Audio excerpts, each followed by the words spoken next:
Good morning, money persons. Welcome to Ask Money Person. My first question is Santosh garu పంపించారు. Hi Sagar, I started accumulating Axis Kits and Anthony Waste Holding and following buy on dip strategy and closely following these two companies from past 1 year. My Axis Kits average price is 445 rupees. Anthony Waste, my average price is 490 rupees. And I made 75% gain on my investments. 1.3 lakhs invested in both these shares. All thanks to you and your team, and extremely happy. And if I want to still invest, should I consider? Axis Kits PE expand అయిపోయింది, still upward momentum ఎక్కడి వరకు ఉంటుందంటారు. Anthony waste holdings last time 900 వరకు వెళ్ళింది.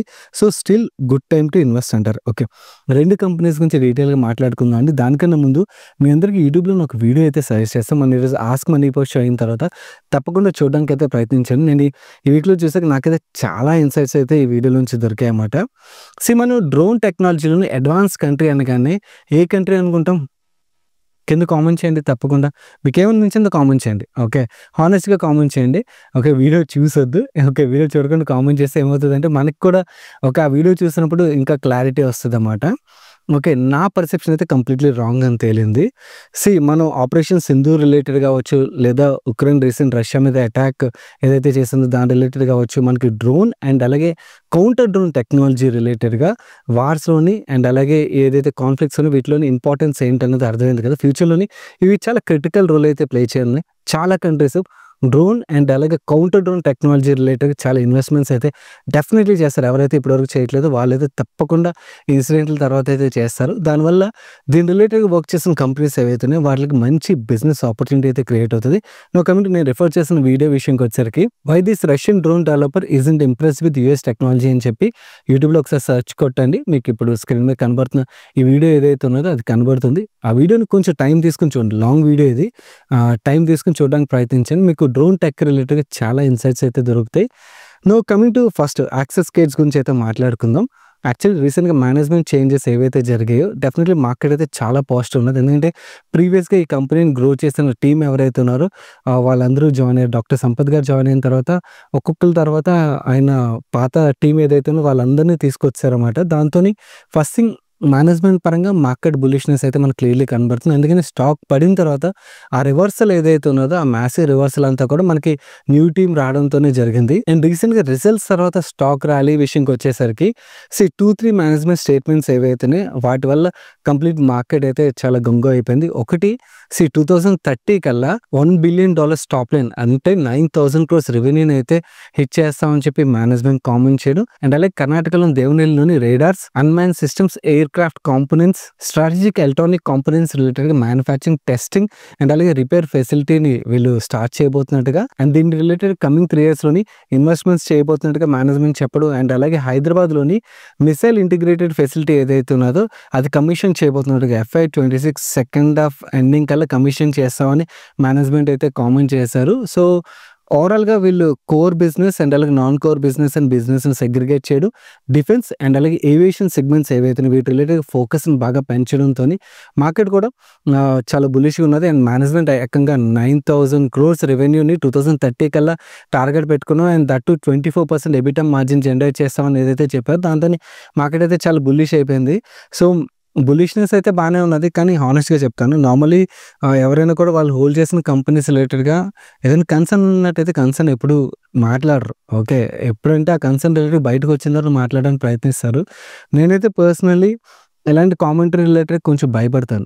Okay, bullish కన్నా కూడా నా stance ఏంటంటే కొంచెం కాషియస్ స్టాన్స్కి వెళ్ళిపోద్ది. ఎందుకంటే ఇలాంటి స్టేట్మెంట్స్ చేసినప్పుడు ప్రాబ్లం ఏంటంటే మార్కెట్లో క్రేజీ ఎక్స్పెక్టేషన్స్ బిల్డ్ అయిపోతాయి అన్నమాట. రేపు ఉదయం ఎక్స్పెక్టేషన్ మేనేజ్మెంట్ మీట్ అవ్వలేదు అనుకోండి, స్టాక్ పడడం కూడా అలాగే పడుతుంది. ఓకే, నా బయింగ్ ప్రైస్ ఇస్ 300 rupees నుంచి ఉన్నది. అందు గురించనే I'm not taking any call, I'm still holding it. Most of you know నేను చాలా రోజుల నుంచి హోల్డ్ చేస్తున్నాను అని చెప్పి. నా హోల్డింగ్లో కరెంట్లీ ఎటువంటి చేంజ్ లేకపోయినా కూడా ఓన్లీ థింగ్ నా స్టాన్స్ ఏదైతే ఉందో కంప్లీట్ బులిష్నెస్ నుంచి కొంచెం కాషియస్ స్టాన్స్కి అయితే మూవ్ అయిపోయాను. ఎందుకంటే ఎప్పుడైనా కూడా నాకు మేనేజ్మెంట్స్ ఎంత అగ్రెసివ్ కామెంటరీ చేస్తే కొంచెం వరకు భయం వేస్తుంది. అండ్ ప్రీవియస్ ఎక్స్పీరియన్స్లు ఏవైతే వాటి రిలేటెడ్గా గుర్తొస్తాయి అన్నమాట. అందు గురించి అని చెప్పి ఈ కంపెనీ పరంగా డెఫినెట్లీ అన్ని పాజిటివ్సే జరుగుతున్నాయి కరెంట్లీ అయితే. ఇవన్నీ ఇలాగే జరుగుతూ వెళ్ళి నెంబర్స్ కూడా వచ్చినట్టయితే then it is good. But మాత్రం ఎక్కడైనా కూడా నెగెటివ్ సర్ప్రైజెస్ వచ్చాయనుకోండి, స్టాక్ పరంగా మాత్రం మ్యాసివ్ కరెక్షన్ చూసే రిస్క్ కూడా ఉన్నది. కాకపోతే రీసెంట్ టైమ్‌లో చాలామంది హెచ్ఎన్ఐఎస్, సూపర్ హెచ్ఎన్ఐఎస్ వీళ్ళంతా కూడా అక్యుములేట్ చేయడం కూడా మనకు కనబడుతుంది. లెట్స్ సీ ఏం జరుగుతదో. సో, యావరేజ్ బయింగ్ ప్రైస్ లో ఉన్నదనుకోండి, ఓకే దెన్ ఫైన్. బట్ కొత్తగా ఎవరైనా ఎంట్రీ తీసుకోవాలంటే మాత్రం కొంచెం జాగ్రత్తగా ఉండడం better. And coming to Antony Waste రిలేటెడ్‌గా I agree with you on the valuation part అండి. సో, మనకిప్పుడు 26 ప్రైస్ టు ఎర్నింగ్ మల్టిపుల్‌లో డీసెంట్ వాల్యుయేషన్‌లోనే ట్రేడ్ అవుతున్నట్టుగా మనకు అర్థమవుతుంది. కంపెనీ పరంగా కూడా వీళ్ళు చాలా బాగానే గ్రో అవుతున్నారు. కొత్తగా ఢిల్లీలో ఎంటర్ అయ్యారు. అండ్ అలాగే వేస్ట్ ఎనర్జీ సెగ్మెంట్‌లోకి ఎంటర్ అయ్యారు. అండ్ అలాగే బయో మైనింగ్ సెగ్మెంట్‌లోకి ఎంటర్ అయ్యారు. ఇవన్నీ కూడా కంపెనీకి చాలా మంచి గ్రోత్ తీసుకురానున్నట్టుగా మేనేజ్మెంట్ అయితే కామెంట్ చేస్తున్నారు. నెక్స్ట్ 3-5 ఇయర్స్‌లో వీళ్ళు 20-25% సిఏజీలో గ్రో ఉన్నట్టుగా మేనేజ్మెంట్ అయితే కామెంట్ చేస్తుంది. అండ్ లాస్ట్ డిసెంబర్‌లో అనుకుంటా వీళ్ళ ఆర్డర్ పైప్ లైన్ 8,500 crores పైనే ఉన్నట్టుగా మేనేజ్మెంట్ అయితే ఇంటర్వ్యూలో షేర్ చేశారు. కంపెనీ అగ్రెసివ్‌గా ఇన్వెస్ట్ చేసుకుంటూ వెళ్తున్నది. కానీ ఒకటి ఏంటంటే నాకు ఈ కంపెనీ రిలేటెడ్ కన్సర్న్ కనబడేది, ఇది కంపెనీ పరంగా కాదు, కానీ వీళ్ళు one of the largest operating place ఏదైతే ఉన్నదో కంజూన్ మార్గ్ అని చెప్పి మహారాష్ట్రలోని యాక్చువల్లీ ముంబైలోని 6,000 tons per day వేస్ట్ ఇక్కడ ప్రాసెస్ అవుతున్నట్టుగా మేనేజ్మెంట్ అయితే చెప్తున్నారు. అండ్ ఇక్కడ 7,500 tons per day వరకు కూడా ఇంక్రీజ్ అయ్యే పాసిబిలిటీ ఉన్నట్టుగా మేనేజ్మెంట్ అయితే చెప్తున్నారు. కానీ ప్రాబ్లం ఏంటంటే రీసెంట్‌గా బొంబాయి హైకోర్టు ఈ ల్యాండ్ ఏదైతే ఉన్నదో ఇది ప్రొటెక్టెడ్ ఫారెస్ట్ కింద వస్తుందని చెప్పి, అండ్ అక్కడ వెంటనే ఆపరేషన్స్ అయితే ఆపేయమని చెప్పలేదు, దానికి టైం ఇచ్చారు. బట్ ఇక్కడ వేస్ట్ ప్రాసెసింగ్ అయితే చేయకూడదని చెప్పి బొంబాయి హైకోర్టు అయితే తీర్పిచ్చారు. దీన్ని బీఎంసీ అండ్ అలాగే మహారాష్ట్ర గవర్నమెంట్ సుప్రీంకోర్టులో ఛాలెంజ్ చేస్తామని చెప్పి అయితే అన్నారు. దీని రిలేటెడ్ కంపెనీ అయితే ఇన్వాల్వ్ అవ్వలేదు. ఓకే, కరెంట్లీ ఇష్యూని అయితే బీఎంసీ అండ్ అలాగే మహారాష్ట్ర గవర్నమెంట్ అయితే హ్యాండిల్ చేస్తున్నాయి. సో, మార్కెట్‌కి ఆ కన్సర్న్ ఉన్నట్టుంది. అందుకని మనకి స్టాక్ ప్రైస్ పరంగా నెంబర్స్ అవి కూడా బాగానే వస్తున్నా కూడా మేనేజ్మెంట్ యాక్చువల్లీ పాజిటివ్ కామెంటరీ చేస్తున్నా కూడా మనకు స్టాక్ ప్రైస్ పరంగా అంత బజ్ కనబడకపోవడానికి వన్ ఆఫ్ ద రీజన్ ఇదైతే ఉంటుందని చెప్పి నేనైతే అనుకున్నాను. కానీ అనిల్ గారు నాకు పాజిటివ్ థింగ్ ఏం కనబడుతుందంటే, నేను ఫాలో అయ్యే వన్ ఆఫ్ ద ఇన్వెస్టర్స్‌లోని కెనెత్ ఆండ్రాడే గారు, ఓల్డ్ బ్రిడ్జ్ మ్యూచువల్ ఫండ్ ఏదైతే ఉన్నదో ఆయన కన్సిస్టెంట్‌గా, అంటే he is one of the best value investor. ఆయన కన్సిస్టెంట్‌గా ఈ కంపెనీలో స్టేక్ అయితే ఇంక్రీజ్ చేసుకుంటూ వెళ్తున్నారు. లెట్స్ సీ ఇష్యూ రిలేటెడ్‌గా ఏమైనా క్లారిటీ ఫర్దర్‌గా వస్తదేమో. ఓవరాల్‌గా చూసినట్లయితే మాత్రం కంపెనీవి నెంబర్స్ ఇవన్నీ కూడా మనకు బాగానే కనబడుతున్నాయి. మీరు పంపించిన నెక్స్ట్ క్వశ్చన్‌కి ఆన్సర్ చేసే ముందు స్మాల్ రిమైండర్ గైస్, వీడియోని ఎవరైనా లైక్ చేయడం మర్చిపోయినట్టయితే వీడియోని తప్పకుండా లైక్ చేయండి. అండ్ అలాగే మీకు కూడా ఏదైనా క్వశ్చన్ మమ్మల్ని అడగాలనిపించినట్టయితే కింద కామెంట్ సెక్షన్‌లో #AskMoneyPerson రాసి మీ క్వశ్చన్ డీటెయిల్‌గా రాసినట్టయితే మీ క్వశ్చన్స్ మాకు రీచ్ అవుతాయి. మన నెక్స్ట్ క్వశ్చన్ విజయలక్ష్మి గారు అడుగుతున్నారు. హలో సాయి గారు, I want to invest in Anant Technologies and Vem Technologies, both are Hyderabad based unlisted companies. Please tell me how to invest. Vijayalakshmi గారు మీరే కదా, అనంత్ టెక్నాలజీస్ మంచి వాల్యుయేషన్‌లో దొరికితే నేను కూడా పర్సనల్ ఇన్వెస్ట్ చేయడానికి అయితే రెడీ. అంత ఈజీ కాదండి. మనకి యాక్చువల్లీ ప్రమోటర్ కాంటాక్ట్ ఇవన్నీ ఉంటే తప్పించి నార్మల్లీ బాగా వెల్ రన్ మనకి అన్లిస్టెడ్ కంపెనీస్ ఏవైతే ఉన్నాయో అలాంటి కంపెనీస్‌లో ఇన్వెస్ట్ చేయాలంటే అంత త్వరగా ఈక్విటీ అయితే దొరకదు. అండ్ పబ్లిక్ మార్కెట్స్‌లో మనకి రీటైల్‌కి దొరికే అన్లిస్టెడ్ షేర్స్ ఏవైతే ఉన్నాయో, ఇన్‌ఫాక్ట్ యాక్చువల్లీ ఇవి కూడా ఎన్ఎస్‌సి రిలేటెడ్ క్వశ్చన్స్ అయితే వచ్చాయి. ఇప్పుడు వచ్చిన క్వశ్చన్స్ కూడా మీకు చూపిస్తాను. ఎన్ఎస్‌సి అన్లిస్టెడ్ షేర్స్‌ని కొనేయచ్చా అని చెప్పేసి. అన్లిస్టెడ్ షేర్స్ రిలేటెడ్‌గా మాస్ లెవెల్‌లో తిరుగుతున్నాయి అన్నమాట. అలా మనం కొన్నట్టయితే మాత్రం ఇప్పటికి మనం రిటర్న్స్ అయితే సంపాదించం. ఆల్రెడీ ప్రైజ్ ఇన్ అయిపోతాయి. ఎవరో ఒకళ్ళు పైనుండి వాళ్ళు కొని వాళ్ళు అమ్మడానికి సమ్ డీలర్స్ పెట్టుకొని వాళ్ళ ద్వారా మల్టిపుల్ డీలర్స్ ద్వారా మీ దగ్గరికి వస్తున్నాయి. ఓకే, నౌ ఇన్ని హ్యాండ్స్ చేంజ్ అవుతున్నప్పుడు ప్రతి దగ్గర కమిషన్ యాడ్ అవుతూ వస్తుంది కదా. సో, మీకు రైట్ వాల్యుయేషన్ ఎక్కడొస్తుంది? అండ్ ఐపీఓ ప్రైస్ యాక్చువల్లీ మీరు కొన్న ప్రైస్ కన్నా తక్కువ ఉన్నదనుకోండి, మీరు ఐపీఓ టైంలో నాకు అలాట్మెంట్ రాదేమో అనుకుని మీరు కొంటున్నారు. ఎనీవేస్ ఐపీఓ ప్రైస్ దానికన్నా తక్కువ వచ్చిందనుకోండి, ఇన్ దట్ కేస్ ఐపీఓ టైంలో లిస్ట్ అయినప్పుడు బాగా పెరిగినా కూడా మీకు డబ్బులు ఎక్కడొస్తాయి? అండ్ ఇన్‌ఫాక్ట్ చాలా కేసుల్లో మనకి ఎప్పుడైతే రీటైల్‌లోని బాగా అగ్రెసివ్‌గా అన్లిస్టెడ్ షేర్స్ సెల్ అవుతాయో ఆ స్టాక్స్‌లో ఏంటంటే మనకి ఈవెన్ లిస్ట్ అయిన తర్వాత కూడా ప్రెషర్ అనేది కంటిన్యూ అవ్వడం మనం చూసాం. ఎందుకంటే ఎప్పటికప్పుడు ఆ లాక్ ఇన్ క్లియర్ అవుతున్నప్పుడల్లా ఎంటర్ అయిన వాళ్ళకి ఐడియా లేకపోవడం సెల్ చేసేస్తుంటారనమాట. సో, పబ్లిక్‌లో దొరికే అన్లిస్టెడ్ స్టాక్స్‌ని అయితే ఇగ్నోర్ కొట్టేయండి. ఎందుకంటే నాకు పర్సనల్ ఎక్స్‌పీరియన్స్ ఆధారంగా I never made money. So, నేను ఎప్పుడైతే డబ్బులు సంపాదించలేదో మిగిలిన వాళ్ళకి నేను అదే చెప్పగలను కదా నా ఎక్స్‌పీరియన్స్‌ని. సో, నా ఎక్స్‌పీరియన్స్ అయితే మీకు షేర్ చేస్తున్నాను. బట్ యెస్, మనకి promoter sales and promoter link ద్వారా మనకి అన్లిస్టెడ్ కంపెనీస్‌లో ఇన్వెస్ట్ చేయగలిగామనుకోండి, రైట్ వాల్యుయేషన్‌లో ఇన్వెస్ట్ చేస్తే definitely we can make lot of money. But contact లేకుండా చాలా కష్టం. And it's a fantastic company. మీరు రాసిన సెకండ్ కంపెనీ గురించి అయితే నేను వినలేదు, కానీ అనంత్ టెక్నాలజీస్ పరంగా రీసెంట్ టైంలోనే చాలా మంచి బజ్ అయితే ఉన్నది. బట్ మీరే కాదు మార్కెట్‌లో చాలామంది సూపర్ చిన్న ఇన్వెస్టర్లు కూడా చేసేస్తుంటారు. అలాంటి న్యూస్‌లో ఉన్న కంపెనీస్ రిలేటెడ్‌గా. సో, అంత ఈజీ అయితే కాదండి దొరకడం. మన నెక్స్ట్ క్వెషన్ జ్ఞానమూర్తి సాగర్ సుంకర గారు అడుగుతున్నారు. హాయ్ సాయిన, ప్రోటీన్ స్టాక్ గురించి చెప్పండి. పాన్ 2.0 టెండర్ రాకపోవడంతో డౌన్‌లోకి వెళ్తుంది కదా! ఫర్దర్ గ్రోత్ ఎలా ఉంటది? నార్మల్లీ ఇలాంటి కంపెనీస్ రిలేటెడ్‌గా చాలామంది కామెంట్ చేయడానికైతే ఇష్టపడరు. పబ్లిక్ ప్లాట్‌ఫామ్‌లో ఎస్పెషల్లీ. ఎందుకంటే కామెంట్ చేసినట్టయితే రేపు ఉదయం వాళ్ళ ఏదైతే వ్యూ ఉన్నదో అది రాంగ్ అయినట్టయితే చాలామంది దాని రిలేటెడ్ బ్లేమ్ చేస్తారు. బట్ యాక్చువల్లీ మన వాళ్ళకి హెల్ప్ అవుతది కదా అని చెప్పి నా పర్సనల్ వ్యూ ఏదైతే ఉన్నదో దాని రిలేటెడ్‌గా అయితే షేర్ చేస్తాను. మీ ఇష్టం. మీకు నచ్చిన మీరు డెసిషన్ అయితే తీసుకోండి. కంపెనీ పరంగా it's a very good company, అసలు డౌటే లేదు. అండ్ మేనేజ్మెంట్ ఏం చెప్తున్నారు, ఈ పాన్ 2.0 ప్రాజెక్ట్ రాకపోయినా కూడా వీళ్ళకి పెద్దగా ఇంపాక్ట్ ఉండదు. ఎందుకంటే already income tax department pan ఆన్‌లైన్‌లో అప్లికేషన్ ఏదైతే ప్రొవైడ్ చేసే ఫెసిలిటీ ఉన్నదో అది ఆల్రెడీ ఉన్నది. మా డిస్ట్రిబ్యూషన్ నెట్వర్క్ ఏదైతే ఉన్నదో అది మాకు మేజర్‌లీ అడ్వాంటేజ్. సో, కమింగ్ పీరియడ్‌లో కూడా ఈ ప్రాజెక్ట్ రాకపోయినా మా మీద పెద్దగా ఇంపాక్ట్ ఉండదని అయితే మేనేజ్మెంట్ కామెంట్ చేస్తున్నారు. బట్ పర్సనలీ నాకు మొత్తం ఈ ఇష్యూ రిలేటెడ్ నాకున్న వ్యూ ఏంటంటే, వీళ్ళు డిస్ట్రిబ్యూషన్ రిలేటెడ్‌గా వీళ్ళ మీద పెద్దగా ఇంపాక్ట్ అయితే చూపించకపోవచ్చు. బట్ యాక్చువల్లీ వీళ్ళకి ఆ టెండర్ వస్తదని మార్కెట్ ఏదైతే అడిషనల్ వాల్యుయేషన్ ఇచ్చిందో, స్టాక్ పరంగా మనం చూసినట్లయితే ఇలాంటి అడ్వాంటేజెస్ ఉన్నాయనే కదా స్టాక్ అంటే మనకి ఆ హై వాల్యుయేషన్‌లో ట్రేడ్ అవుతున్నది. ఎప్పుడైతే మార్కెట్‌కి షాకర్ వచ్చిందో, పర్సనల్లీ నేను ప్రీవియస్‌గా చాలా కంపెనీస్‌లో చూసాను. ఎప్పుడైతే మార్కెట్ కంప్లీట్‌లీ బుల్లిష్ ఉంటది. అంటే కొన్ని కంపెనీస్ పరంగా వాళ్ళకి హై ఎంట్రీ బ్యారియర్స్ ఉన్నాయి. అండ్ అలాగే బిజినెస్‌లో మోట్ ఉన్నదని చెప్పి మార్కెట్ ఎప్పుడైతే ఫీల్ అవుతుంటదో సడెన్‌గా అలాంటి బిజినెస్‌లో షాకర్స్ వచ్చినప్పుడు ఏమవుతుందంటే, ఆ వాల్యుయేషన్ కరెక్షన్ మనకి ప్రైస్ కరెక్షనే కాదు, టైమ్ కరెక్షన్ కింద కూడా కన్వర్ట్ అయ్యే రిస్క్ అయితే పాస్ట్‌లో చాలా కంపెనీస్‌లో చూసాం కదా! సో, అలాంటి రిస్క్ అయితే నాకు కనబడింది. నౌ లెట్స్ సే మేనేజ్మెంట్ చెప్పిన విధంగా 3 సంవత్సరాల తర్వాత పెద్దగా ఏమి ఇంపాక్ట్ లేదనుకోండి. అప్పుడు మనకి స్టాక్ పరంగా బానే ఉండొచ్చు. ఆర్ రేపు ఉదయం మనకి కంపెనీ ఏదైనా మంచి టెండర్ విన్ అయింది. ఆర్ ఇంకేదైనా బిజినెస్ రిలేటెడ్‌గా వాళ్ళ మేనేజ్మెంట్ చాలా పాజిటివ్ కామెంటరీ చేశారనుకోండి. అప్పుడు స్టాక్ పరంగా మనకు పాజిటివ్ ట్రెండ్ కనబడొచ్చు. బట్ అవేమీ జరగలేదనుకోండి, మనకి 3 సంవత్సరాల పాటు స్టాక్‌లో రిటర్న్ కనబడలేదు. ఓకే. నిజంగా హోల్డ్ చేయగలం అంటే థియరిటికల్లీ ప్రతి ఒక్కళ్ళు అంటారు హోల్డ్ చేయగలనని చెప్పి. బట్ ప్రాక్టికల్లీ హోల్డ్ చేయడం కష్టం. సో, దట్ టూ మనకి డైరెక్షన్ కనబడిందనుకోండి, హోల్డ్ చేయగలుగుతాం. ఆ డైరెక్షన్ కనబడకపోతే మనకి ఆ రిస్క్ అనేది ప్లే అవుతది కాబట్టి, నేనైతే పర్సనల్లీ నా దగ్గర హోల్డింగ్ అయితే ఉండేది. ఓకే. నేను ఈ న్యూస్ ఎప్పుడైతే వచ్చిందో నా పర్సనల్ హోల్డింగ్‌లో మెజారిటీ ఆఫ్ ద పార్ట్ అయితే నేను ఎగ్జిట్ అయిపోయాను. జోస్టా పేరు మీద ఒక 20,000 వర్త్ షేర్స్ అయితే ఉన్నాయి. అవి చాలా చిన్న క్వాంటిటీ. కాకపోతే అది అలాగే వదిలేసాను. బట్ నా పోర్ట్‌ఫోలియో పార్ట్ ఏదైతే ఉందో అది ఎగ్జిట్ అయిపోయాను. ఇన్‌ఫాక్ట్ లాస్ట్ వీక్‌లో కూడా దీని రిలేటెడ్ క్వెషన్స్ వచ్చాయి. కానీ మాట్లాడలేకపోయాను. ఎందుకంటే రెగ్యులేషన్ పరంగా మనం ఏదైతే పర్సనల్ ట్రాన్సాక్షన్ చేస్తామో దానికి 15 డేస్ ముందు ఆర్ 15 డేస్ తర్వాత వరకు ఏదైతే కూలింగ్ పీరియడ్ ఉంటదో ఆ పీరియడ్‌లోని మాట్లాడకూడదు. ఇది యాక్చువల్లీ యూట్యూబ్ ఛానల్ పరంగా ఈ రెగ్యులేషన్ లేదు. సెబీ రెగ్యులేటెడ్ ఎంటిటీస్ రిలేటెడ్‌గా ఉండే regulation. Though we run YouTube channel. Okay. SEBI regulated థింగ్‌లోకి రాకపోయినా కూడా ఐ పర్సనల్లీ ఫాలో దిస్. ఎందుకంటే రేపు ఉదయం ఎలాంటి కాంప్లికేషన్ అయినా రావచ్చు. ఎందుకు అలాంటి రిస్క్ తీసుకోవాలి?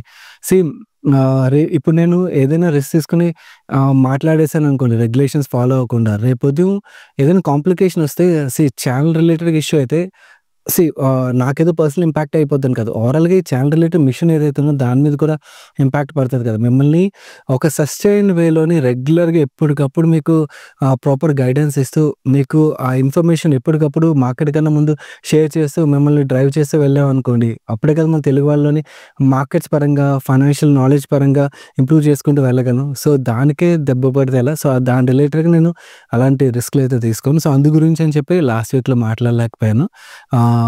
But this is what my view అన్నమాట. నేనైతే I took my call. But let's see ఏం జరుగుతదో. కంపెనీ పరంగా it's not a bad company. But stock price పరంగా unless there is some positive surprise వస్తే తప్పించి మనకి స్టాక్ ప్రైస్ ప్రెషర్ అయితే కంటిన్యూ అయ్యే ఆస్కారం ఉన్నది. May not correct. But price stagnate అయ్యే రిస్క్ కూడా ఉన్నది. మై నెక్స్ట్ క్వెషన్ శ్రీరామ్ గారు అడుగుతున్నారు. Request you to explain about delta water. Delta water రిలేటెడ్‌గా ఐపీఓ టైంలోని వీళ్ళు మంచి వాల్యుయేషన్‌లోనే వచ్చారు. దాని తర్వాత మనకి మార్కెట్ కండిషన్స్ అవ్వచ్చు, ఇవన్నిటి ఆధారంగా స్టాక్ ఇంకా కరెక్ట్ అవ్వడంతోని ప్రెజెంట్ చూసినట్లయితే 14 times price to earning multiple, 7.7 times EVA EBITDA multiple ఆధారంగా మనకి వాటర్ ఈపీసీ కంపెనీస్ ఏవైతే మార్కెట్‌లో లిస్ట్ అయినాయో అన్నిటిలో కంపేర్ చేసినట్టయితే చీపెస్ట్ స్టాక్ అని అయితే మనం మాట్లాడుకోవచ్చు. ఈవెన్ బ్యాలెన్స్ షీట్ పరంగా చూసినా కూడా మనకి debt free balance sheet actually చాలా బాగా కనబడుతది. కంపెనీ యొక్క రెవెన్యూస్ ఆధారంగా మనం చూసాం అనుకోండి, లాస్ట్ ఇయర్ టు ఇయర్ మనం కంపేర్ చేసినట్టయితే మనకి రెవెన్యూస్‌లో డిప్ కనబడుతది. ప్యాట్‌లో డిప్ కనబడుతుంది. దానికి మేనేజ్మెంట్ ఏం చెప్తున్నారంటే, ఏవైతే బిల్లింగ్ డిలేస్ ఉన్నాయో దానివల్ల క్వార్టర్ 4లో ఏదైతే రెవెన్యూ రికగ్నైజేషన్ జరగాలో అది జరగకపోవడం వల్ల రెవెన్యూస్‌లోని అండ్ అలాగే ప్యాట్‌లో డిప్ కనబడుతుంది. బట్ ఏదైతే ఈ డిలేస్ ఉన్నాయో ఇవన్నీ కూడా మీకు ఫస్ట్ హాఫ్ ఫైనాన్షియల్ 26లోని రికార్డ్ అవుతాయి కాబట్టి మీకు సబ్స్టాన్షియల్ గ్రోత్ కనబడుతదని అయితే మేనేజ్మెంట్ చెప్తున్నది. వాళ్ళు చెప్పిన విధంగా అలాంటి గ్రోత్ కనబడిందనుకోండి, దెన్ స్టాక్ పరంగా మనం పాజిటివ్ మొమెంటమ్ అయితే చూడొచ్చు. ఎందుకంటే డెఫినెట్లీ డౌన్ సైడ్ రిస్క్ మనకి వాల్యుయేషన్స్ పరంగా అయితే చాలా లిమిటెడ్ ఉన్నది. ఎందుకంటే పియర్స్‌తో కంపేర్ చేసినట్టయితే మనకి చాలా చీప్ వాల్యుయేషన్‌లో ట్రేడ్ అవుతుంది. అన్లెస్ మనకి ఏదైనా సర్ప్రైజ్ రిస్క్‌లు ఏమైనా మనకు తెలియని ప్లే అయితే తప్పించి వాల్యుయేషన్ కంఫర్ట్ అయితే డెఫినెట్లీ ఉన్నది. అండ్ బ్యాలెన్స్ షీట్ పరంగా కూడా మనకి రిస్క్ అయితే కనబడట్లేదు. ఓన్లీ రిస్క్ ఈ కంపెనీ రిలేటెడ్‌గా అంటే వీళ్ళు ఐపీఓకి వచ్చినప్పుడు కూడా వాల్యుయేషన్స్ పియర్స్‌తో కంపేర్ చేస్తే వీళ్ళు తక్కువ వాల్యుయేషన్‌లు రావడానికి కారణం మేనేజ్మెంట్ పరంగా కొన్ని ఎలిగేషన్స్ అయితే ఉన్నాయి. యాక్చువల్లీ ప్రమోటర్ గవర్నమెంట్‌లో ఉన్నప్పుడు ఆయన కంపెనీకి ఫేవర్ చేశారని ఇవన్నీ కూడా చాలా ఇష్యూస్ అయితే ఉన్నాయి. సో, ఆ ఇష్యూస్ వల్ల యాక్చువల్లీ స్టాక్ పరంగా మనకి వాళ్ళ ఐపీఓకి వచ్చింది ఆ వాల్యుయేషన్‌లో వచ్చారు. అండ్ ఇప్పుడు కూడా వాల్యుయేషన్ చూసినట్టయితే పియర్స్‌తో కంపేర్ చేస్తే తక్కువ వాల్యుయేషన్‌లో ట్రేడ్ అవుతుంది. బట్ ఆ కనెక్ట్స్ ఏవైతే ఉన్నాయో డెఫినెట్లీ కంపెనీ పరంగా అది పాజిటివ్‌గా ప్లే అవుతున్నట్టుగా మనం అర్థం చేసుకోవచ్చు. ఎందుకంటే వీళ్ళు చేసే బిజినెసే government related business. Government related business ఆ కనెక్ట్స్ వల్ల యాక్చువల్లీ డెఫినెట్లీ పాజిటివ్‌గానే ప్లే అవుతది కదా! అందుకని కంపెనీ యొక్క ఆర్డర్ బుక్ చూసారనుకోండి, మీకు 614 కోట్ల ఆర్డర్ బుక్ కనబడుతది. కంపెనీ మార్కెట్ క్యాప్ చూస్తే అప్రాక్సిమేట్‌లీ మనకి 700 క్రోర్స్ మార్కెట్ క్యాప్‌లో ట్రేడ్ అవుతుంది. సో, మంచి ఆర్డర్ బుక్ అండ్ అలాగే హెల్తీ బ్యాలెన్స్ షీట్ ఇవన్నీ మనకు కనబడుతున్నాయి. అండ్ క్యాష్ ఫ్లోస్‌లో కూడా మనకి నెగెటివ్ క్యాష్ ఫ్లోస్ అయితే ఈ ఫైనాన్షియల్‌లో రికార్డ్ అయ్యాయి. దానికి కూడా వీళ్ళు ఏం చెప్తున్నారంటే ఏవైతే ట్రేడ్ రిసీవబుల్స్ ఉన్నాయో అవి డిలే అవ్వడం వల్ల అండ్ అలాగే ఇన్వెంటరీ వల్ల క్యాష్ ఫ్లోస్ నెగెటివ్‌గా కనబడుతున్నట్టుగా చెప్తున్నారు. బట్ క్యాష్ పొజిషన్ అయితే హెల్తీగానే ఉన్నట్టుగా అయితే మేనేజ్మెంట్ చెప్తున్నారు. అండ్ వీళ్ళు other segments like railway and అలాగే రోడ్ ఇన్ఫ్రాలో కూడా ఎక్స్‌పాండ్ అయ్యారు. ఆహ్, సీ ఇవన్నీ పక్కన పెడితే మేనేజ్మెంట్ చెప్పిన విధంగా మనకి ఫస్ట్ హాఫ్‌లో మాత్రం ఆ గ్రోత్ వస్తే మాత్రం స్టాక్ పరంగా కూడా చాలా పాజిటివ్‌గా ప్లే అయ్యే ఆస్కారం అయితే ఉన్నది. అండ్ వాల్యుయేషన్ కంఫర్ట్ అయితే డెఫినెట్లీ మనకు కనబడుతుంది.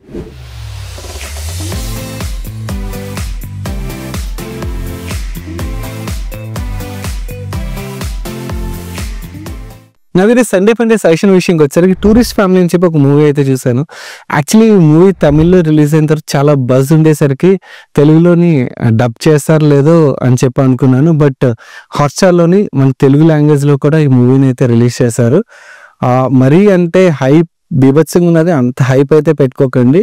But it's worth watching movie. మన నెక్స్ట్ క్వశ్చన్ వ్యూవర్ తన పేరు మెన్షన్ చేయొద్దన్నారు, అందుకని ఎడిట్ చేసేసాను. తన క్వశ్చన్ విషయంకి వచ్చేసరికి thanks to both of your brothers for helping and suggesting. I know I'm bit late but thanks to your awareness on health and life insurance I have taken HDFC Ergo Optima Super Secure policy through Ditto who have been very helpful. I have also secured term insurance policy through Max Life. I have realized it may sound like an advertisement but I genuinely feel secure and safe now and thanks to you. Happy to hear that అండి. Now coming to a question విషయంకి వచ్చేసరికి I have a quick question. Is lump sum of 1 crore 20 lakh rupees enough for my wife and me for early retirement? I am 45 years old. I plan to retire at 50 years. I have set aside funds for properties of our kids separately. For my wife and me, we need 60,000 rupees per month as we are currently receiving around 50,000 from a rental property. And actually 50,000 plus additionally 60,000 కదా మీరు expect చేస్తున్నారు. So in that case మీరు 1 crore 20 lakhs అయినట్టయితే let's say మనం ఆ 1 crore 20 lakhs మీద 8% return expect చేస్తున్నాం అనుకోండి. నార్మల్లీ 6% మనం విత్డ్రాల్ చేస్తున్నట్టయితే ఏమవుతుంది, మీరు ఆ కార్పస్ అన్నది మీ లైఫ్ లాంగ్ వచ్చేస్తుంది. కానీ ప్రాబ్లం ఏంటంటే మనం సేమ్ 6% విత్డ్రా చేయలేం కదా, ఎందుకంటే ఇన్ఫ్లేషన్ పెరుగుతుంటుంది. ఇది ఫస్ట్ ఇయర్లో మీరు 60,000 పర్ మంత్ అంటే యాన్యువల్లీ 7,20,000 విత్డ్రా చేసినట్టయితే నెక్స్ట్ ఇయర్ ప్రీవియస్ ఇయర్లో విత్డ్రా చేసిన దానికి మనం ఒక 6% ఇన్ఫ్లేషన్ బట్టి విత్డ్రాల్ని ఇంక్రీజ్ చేస్తాం అనుకోండి. అంటే 7,20,000 బదులు నెక్స్ట్ ఇయర్ మీరు 7,63,000 విత్డ్రా చేశారు. దాని నెక్స్ట్ ఇయర్ 8 lakhs ప్లస్ మీరు విత్డ్రా చేశారు. ఆ 6% చొప్పున ఇంక్రీజ్ చేసుకుంటూ వెళ్ళి ఇలా విత్డ్రాల్ కంటిన్యూ చేసినట్టయితే మాత్రం యాక్చువల్లీ 1 crore 20 lakhs కార్పస్ అన్నది 72 yearsకి అయితే అయిపోతుందండి. సో నన్ను పర్సనల్ అడిగినట్టయితే యాక్చువల్లీ మనం ఇన్ఫ్లేషన్ కన్సిడర్ చేయడం చాలా ఇంపార్టెంట్. సో అలా కన్సిడర్ చేస్తే మాత్రం ఈ కార్పస్ సరిపోదు. నౌ ఇన్ దట్ కేస్ ఎంత కార్పస్ ఉంటే బెటర్, నెక్స్ట్ వచ్చే క్వశ్చన్ అదే కదా. సో మీ మొత్తం రిక్వైర్మెంట్ బట్టి నేను చూసినట్టయితే 1,75,00,000 వరకు కార్పస్ ఉన్నట్టయితే దెన్ మీరు 85 years వరకు ఈ కార్పస్ అయితే మీకు వచ్చేస్తుందండి. So this should be the ideal number rather than 1,20,00,000. And then 1,20,00,000తో వెళ్ళినట్టయితే ఇన్ఫ్లేషన్ని మనం కన్సిడర్ చేయకుండా విత్డ్రా చేయడం అనేది కష్టం కదా. ఖర్చులు పెరుగుతున్నప్పుడు మన విత్డ్రాల్స్ పెరుగుతాయి కాబట్టి రేపు కార్పస్ అయిపోయిన తర్వాత వర్క్ చేయాలంటే కష్టం కదా. సో అందు గురించి ఒకవేళ 50 లోపల మీరు 1,75,00,000 to 2 crores కార్పస్ బిల్డ్ చేయగలిగినట్టయితే కంప్లీట్లీ సెక్యూర్. లేదు అంటే ఇంకొన్నాళ్ళు మీరు కెరీర్ ఎక్స్టెండ్ చేయాల్సి వస్తుంది. మన నెక్స్ట్ క్వశ్చన్ అక్షిత్ అడుగుతున్నారు, అన్న how about Vodafone Idea company? I have invested since 2024, currently loss by 48%. Is it going to sustain or end by 2026? Is it advisable to exit from this stock? Please answer. Hi Akshit, నేను personal అడిగినట్టయితే yes, telecom పరంగా మనకు చాలా మంచి growth అయితే కనబడుతుంది. But why should we invest in fractured balance sheet company అండి? మనకి balance sheet స్ట్రాంగ్గా ఉండి బాగా గ్రో అవుతున్న కంపెనీ మార్కెట్లో ఉన్నది. అండ్ టెలికాం రిలేటెడ్ మనకి జియోపోలి క్రియేట్ అవుతున్నట్టుగా కనబడుతుంది. అండ్ వీళ్ళు క్లియర్లీ కంటిన్యూస్గా చెప్తున్నాను, సర్వే అవ్వడానికి సపోర్ట్ కావాలని. అలాంటి కంపెనీ వెనకాల మనం ఏదో జరుగుతుంది అని చెప్పి హోప్ ఇన్వెస్టింగ్ ఏదైతే ఉంటుందో, never ever hope investing work అవడం అయితే నేను ఎప్పుడూ చూడలేదండి. ఆల్వేస్ మనం ఫండమెంటల్లీ ఏదైతే ఇన్వెస్టింగ్ రిలేటెడ్ డెసిషన్స్ తీసుకుంటే అవే వర్క్ అవుతాయి.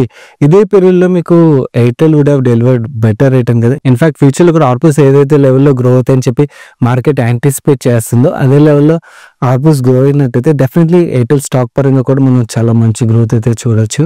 సో మనకి క్లియర్ విజిబిలిటీ కనబడుతున్నప్పుడు why should we go behind a fractured balance sheet and survive అవ్వదో ఈ క్వశ్చన్స్ ఉన్న కంపెనీ వెనకాల పరిగెత్తడం. అండ్ ఇన్ఫాక్ట్ మనకి టెలికాం రిలేటెడ్గా 2011లో అనుకుంటా ఐ మేడ్ ఏ వీడియో, ఇంకే టెలికాం కంపెనీస్ రిలేటెడ్గా కంపేర్ చేస్తూ వోడాఫోన్ ఐడియా రిలేటెడ్గా సేమ్ థింగ్ షేర్ చేసినప్పుడు కింద కామెంట్ సెక్షన్లో చాలా మంది అయితే ఏం మాట్లాడను, ఓకే సర్వైవ్ అవుతుంది, ఆదిత్య బిర్లా గ్రూప్ కంపెనీ ఉన్నది, వోడాఫోన్ ఉన్నది, సో సర్వైవ్ అయితే దాన్ని మల్టీబ్యాగర్ రేట్ అయిపోద్ది అది ఇది అని చెప్పి అవన్నీ అయి ఉంటే బాగానే ఉంటుంది. నేను కూడా ఐఎమ్ నాట్ సెయింగ్ ఈ కంపెనీ చచ్చిపోవాలి, కాంపిటీషన్ చచ్చిపోవాలి, ఎందుకంటే యాజ్ ఎ కన్జ్యూమర్ మనకు అది కరెక్ట్ కాదు. ఎందుకంటే కాంపిటీషన్ ఎంత ఎక్కువ ఉంటే యాజ్ ఎ కన్జ్యూమర్ మనకు అది బెనిఫిషియల్. కానీ మనకు కనబడుతుంది కదా, కళ్ళు ఎదురుకుండా కనబడుతూ మన డబ్బులు ఎందుకు ఫ్రాక్చర్డ్ బ్యాలెన్స్ షీట్ కంపెనీలో ఇన్వెస్ట్ చేయడం when healthy companies are available. So నేను పర్సనల్ అడిగినట్టయితే I stay away from such companies. హెల్దీగా ఉన్న కంపెనీస్లో ఇన్వెస్ట్ చేయండి, విల్ మేక్ గుడ్ మనీ. మన నెక్స్ట్ క్వశ్చన్ సత్యప్రకాష్ గారు అడుగుతున్నారు, have entered Bharat Dynamics Limited at an average price of 150. Now the stock price skyrocketed. Now I'm confused whether I should stay invested or exit from this stock. I have few shares like BSA, I've entered at 200 rupees. RVNL, I've entered at 10 rupees. Kindly share your opinion whether I should exit from these stocks or stay invested. Note, I have confidence on these stocks, but I'm worried about the valuations part as they have skyrocketed. Hey, hi Satyaprakash garu. First of all, what an amazing entry prices అండి. నేను నా view share చేశాను, but దానికన్నా ముందు మీరు actually ఈ stocks రిలేటెడ్గా entry తీసుకున్నప్పుడు ఏ థీసిస్లో ఈ స్టాక్ని పిక్ చేసి ఎంట్రీ తీసుకున్నారు? ఎందుకంటే మీరు పిక్ చేసిన ప్రైజెస్ ఏవైతున్నాయి అమేజింగ్ కదా, ఎందుకంటే మల్టీ బ్యాగర్ రిటర్న్స్ అయితే ఈ స్టాక్స్ సంపాదించారు. ఇన్ఫాక్ట్ మీరు షేర్ చేసే ఇన్ఫర్మేషన్ ఏదైతే ఉన్నదో కామెంట్ సెక్షన్లో మన మిగిలిన వ్యూవర్స్ కూడా చాలా హెల్ప్ఫుల్ అవుతుంది డెఫినెట్లీ. ఒకటి, మీకు బిజినెసెస్ పరంగా కాన్ఫిడెన్స్ ఉన్నదన్నారు, okay, there is a thumb rule, okay, stock ఇన్వెస్టింగ్లోని మన విన్నర్స్ ఎవరైతే ఉన్నారో పోర్ట్ఫోలియోలోని వాటిని రైట్ చేయాలి, as long as you can ride చేయాలని చెప్పైతే అంటారు. ఎందుకంటే చాలామంది ఈ విన్నర్స్ ఏవైతే ఉన్నాయో పెరిగిన తర్వాత యాక్చువల్లీ నేను బాగా పెరిగిపోయిందని చెప్పి విన్నర్స్ని కట్ డౌన్ చేసి ఏవైతే స్టాక్స్ పడిపోతుంటే వాటిని యావరేజ్ డౌన్ చేసుకుంటూ వెళ్తుంటారు. దానివల్ల వాళ్ళ పోర్ట్ఫోలియో రిటర్న్ అయితే తగ్గించేసుకుంటారు అన్నమాట, ఆ రిటర్న్ పొటెన్షియల్ని. సో ఇలా కాకుండా మనం విన్నర్స్ని రైట్ చేసినట్టయితే we will make lot of money. Only thing మనం చూడాల్సింది ఏంటంటే ఎస్ డెఫినెట్లీ వాల్యుయేషన్ చూడాలి. అండ్ సెకండ్ థింగ్ ఏంటంటే మనకి బిజినెస్ యొక్క ఏదైతే డైనమిక్స్ ఉన్నాయో ఏమైనా చేంజ్ అవుతున్నాయి లేదా అన్నది చూసుకోవాలి. బీసీ పరంగా మనం మాట్లాడుకోవాలంటే ఎస్ స్టాక్ అయితే బాగా పెరిగింది, but actual business dynamics related ఏమైనా చేంజెస్ మేబీ ఇప్పుడు మార్కెట్ సెంటిమెంట్ కొంచెం నెగిటివ్ ఉన్నది కాబట్టి వాళ్ళ వాల్యూమ్స్ మీద ఇంపాక్ట్ అయితే ఉండొచ్చు, but that is short term కదా. లాంగ్ టర్మ్ పరంగా మాట్లాడుకుంటే there are only 2 exchanges, NSE and BSE, వీళ్ళిద్దరికే కదా బిజినెస్ రానున్నది. అండ్ మీ ఎంట్రీ ప్రైస్ ఏదైతే ఉన్నదో that's a fantastic entry price. And Bharat Dynamics రిలేటెడ్గా ఎస్ ఇప్పుడు ఎవరైనా ఎంటర్ అవ్వాలంటే అగైన్ స్టాక్ అయితే బాగా పెరిగిపోయింది, కానీ మీ ఎంట్రీ ప్రైస్ అయితే డెఫినెట్లీ మీకు అది చాలా లో ఎంట్రీ ప్రైస్ కదా. అండ్ ఈవెన్ బిజినెస్ డైనమిక్స్ పరంగా చూసినట్టయితే మన డిఫెన్స్ రిలేటెడ్గా చాలా స్ట్రాంగ్ టైల్ నడుస్తున్నది. ఆర్బీఎన్ఎల్ పరంగా కూడా same thing. Railway related capex బాగా జరుగుతుంది. అండ్ మీరు ఎంట్రీ ప్రైస్ ఏదైతే ఉన్నదో మోడర్న్ ఎంట్రీ ప్రైస్ అండి. సో అలాంటి ఎంట్రీ ప్రైస్లో ఉన్నప్పుడు అండ్ ఇండస్ట్రీ టైల్విన్స్ కూడా ఉన్నప్పుడు why should you take exit call unless మరీ అబ్నార్మల్ వాల్యుయేషన్కి వెళ్ళిపోయింది. ఇంకా ఫ్యూచర్ నెక్స్ట్ 10-15 ఇయర్స్లో ఏదైతే గ్రోత్ అన్నదో అది ప్రైస్ ఇన్ అయిపోయింది అని మనకు కనిపిస్తే తప్పించి, లేకపోతే విన్నర్స్ అండ్ రైట్ చేయడం ఆల్వేస్ బెటర్. మన నెక్స్ట్ క్వశ్చన్ షేక్ ఎస్జాన్ అడుగుతున్నారు, ఓలా స్టాక్ ప్రెసెంట్ బై చేయొచ్చా, long term and short term గురించి చెప్పండి సార్. అండ్ మీరు రీసెంట్ డేటా ఫాలో అవుతున్నట్టయితే మీకు దీనికి ఆన్సర్ దొరికేస్తుంది. ఫస్ట్ వీళ్ళ సేల్స్ నెంబర్స్ మాట్లాడుకుందాం. మార్చ్ 2024లోని వీళ్ళు సెల్ చేసిన వెహికల్స్ 53,000 అయినట్టయితే ఈ మార్చ్ 2024లోని వీళ్ళు సెల్ చేసిన వెహికల్స్ కేవలం 23,000. సో వీళ్ళ సేల్స్లో ఎంత డ్రాప్ మనకు కనబడుతుంది. అదే ఫెబ్ మంత్లో మీరు చూసినట్టయితే యాక్చువల్లీ ఈ సేల్స్ ఇంకా దారుణంగా పడిపోయి 8,600 వెహికల్స్ సెల్ చేశారు. ఫెబ్తో మార్చ్ కంపేర్ చేసినట్టయితే కొంచెం ఇంప్రూవ్మెంట్ కనబడినా కూడా లాస్ట్ ఇయర్తో కంపేర్ చేసినట్టయితే మనకు సేల్స్లో డ్రాప్ కనబడుతుంది కదా. అండ్ మార్కెట్ షేర్ కూడా వీళ్ళు కన్సిస్టెంట్లీ కోల్పోతున్నారు. సేమ్ టైం మీరు బజాజ్ ఒక సేల్స్ మీకు ఇక్కడ ఇమేజ్ చూపిస్తున్నాను చూడండి. 18,000 వెహికల్స్ లాస్ట్ ఇయర్ మార్చ్లో వీళ్ళు సెల్ చేసినట్టయితే ఈ మార్చ్లోని వీళ్ళు 34,000 వెహికల్స్ సెల్ చేశారు. ఈవెన్ ఫెబ్ మంత్ కంపేర్ చేసినా కూడా బజాజ్ ఈవీ వెహికల్ సేల్స్ చాలా మంచి గ్రోత్ డెలివర్ చేసింది. టీవీఎస్ మోటార్స్ చూసినా కూడా మనకి యాక్చువల్లీ ఫెబ్లో కొంచెం డ్రాప్ కనబడినా కూడా లాస్ట్ ఇయర్తో కంపేర్ చేసినట్లయితే వాళ్ళ సేల్స్లో మనకి గ్రోత్ కనబడుతుంది. అండ్ గ్రీవ్స్ కాటన్ యొక్క సేల్స్ దో వీళ్ళు చాలా చిన్న ప్లేయర్ అయినా కూడా అగైన్ మనకి సేల్స్లో గ్రోత్ కనబడుతుంది. వేరే ఓలా విషయంకి వచ్చేసరికి మీరు సోషల్ మీడియాలో ఏదైతే నాయిస్ లాస్ట్ 6 monthsలో సర్వీస్ రిలేటెడ్గా మీరు విన్నారో డెఫినెట్లీ కన్జ్యూమర్ మైండ్లో అయితే పడుతుంది కదా. సో అదంతా కూడా ఏంటంటే నెక్స్ట్ టైం కొనాలంటే కాన్ఫిడెన్స్ మీద ఇంపాక్ట్ పడుతుంది. మనం ఇంతకుముందు లెట్సే ఓలా వెహికల్ కొనాలంటే మేబీ ఎవరైనా కూడా ధైర్యంగా వెళ్ళి కొని ఉండొచ్చు. బట్ మొత్తం ఏదైతే ఓలా రిలేటెడ్ ఇష్యూస్ జరిగాయో, సర్వీస్ రిలేటెడ్ ఇష్యూస్, గవర్నమెంట్ నుంచి ఏవైతే ఇష్యూస్ ఇవన్నిటితోని చాలా వరకు కన్జ్యూమర్ మీద ఇంపాక్ట్ అయితే పడుతుంది.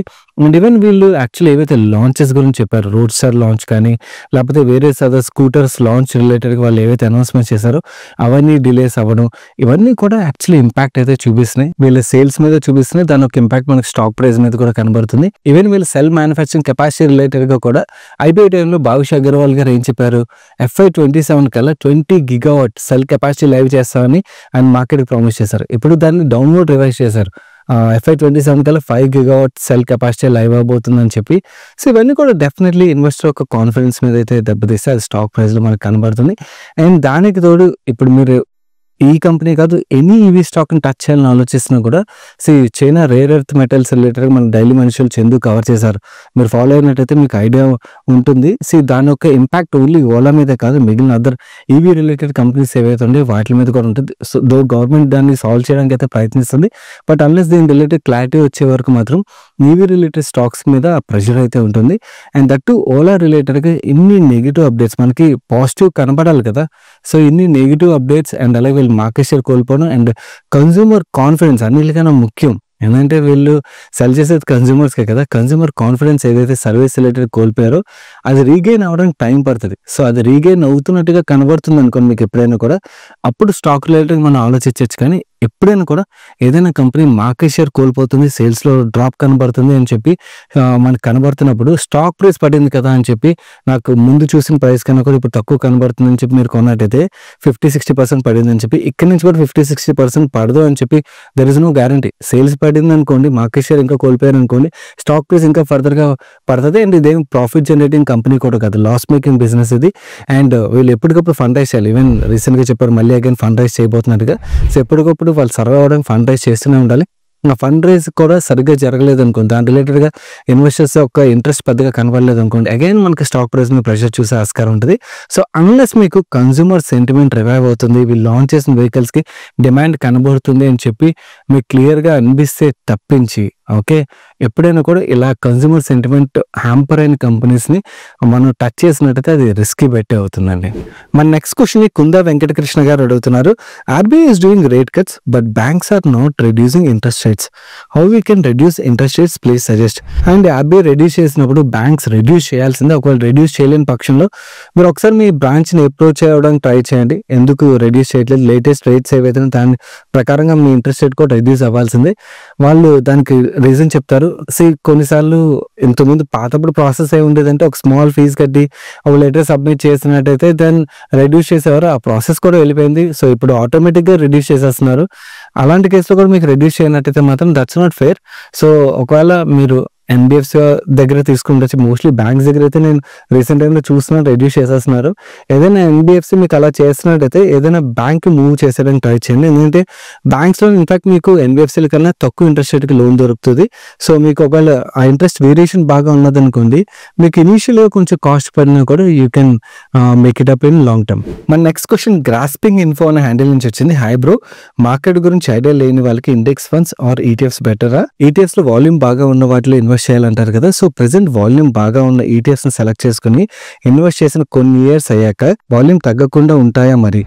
హ్యాండ్ వేసి మీరు ఏదైనా సెక్టర్ రిలేటెడ్ ఈటీఎఫ్స్ ఏవైతే ఉన్నాయో వాటిని పిక్ చేస్తే తప్పించి మీకు రెగ్యులర్ ఈటీఎఫ్స్ ఏవైతే వాటిలో ఏం బాగా ఉన్నదనుకోండి ఆల్రెడీ, దెన్ ఏం గ్రో అవుతుంటుంది కదా, ఏం గ్రో అయినప్పుడు వాల్యూమ్ కూడా మీకు గ్రో అవుతూ ఉంటుంది. సో వాల్యూమ్ రిలేటెడ్గా మీకు రెగ్యులర్ ఈటీఎఫ్స్ ఏవైతే ఉంటే వాటిలో పెద్దగా వరి అవ్వాల్సిన పని లేదు. బట్ మీరు కొన్ని నీష్ ఈటీఎఫ్స్ ఉంటాయన్నమాట, ఇంకా వాటిని పిక్ చేశారనుకోండి, ఎస్ వాటిలో మీకు వాల్యూమ్ కనబడకపోవచ్చు, కొన్ని థీమ్స్ కొన్ని సెక్టర్స్ రిలేటెడ్గా. ఎందుకంటే present market sentiment market buzz బాగుండొచ్చు, రేపు బజ్ లేదనుకోండి మీకు బయర్ కనబడరు, బయర్ కనబడినప్పుడు మీకు సెల్ చేయడం అనేది కష్టం అవుతుంది అన్నమాట. సో ఈ రిస్క్ అయితే ఉంటుంది. అదర్వైజ్ మిగిలిన అదర్ రెగ్యులర్ ఈటీఎఫ్స్లో మీరు దీని రిలేటెడ్ వరి అవ్వక్కర్లేదు. ఒకవేళ మీకు ఈ వరి ఉన్నట్టయితే గో విత్ ఇండెక్స్ ఫండ్స్ కదా, that is more simpler.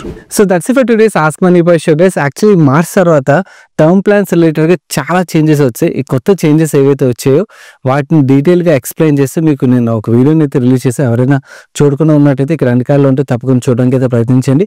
And ఈరోజు ఆస్క్ మనీ బై షోలో షేర్ చేసిన ఇన్ఫర్మేషన్ వచ్చి వీడియోని లైక్ చేయనట్టయితే వీడియోని లైక్ చేసి మీ ఫ్రెండ్స్ అండ్ ఫ్యామిలీ మెంబర్స్కి తప్పకుండా షేర్ చేయడం మర్చిపోకండి. అండ్ ఛానల్కి అయితే ఫస్ట్ టైం వస్తే ఇక్కడ మనీ పర్స్ లోగో మీద క్లిక్ చేసి ఛానల్ సబ్స్క్రైబ్ చేసి పక్కన బెల్ ఐకాన్లో ఆల్ నోటిఫికేషన్స్ యాక్టివేట్ చేసుకోండి. నేను సాయి కృష్ణ పత్రి మరొక మంచి వీడియోతో ముందుకు వస్తాను. Till then bye bye, take care.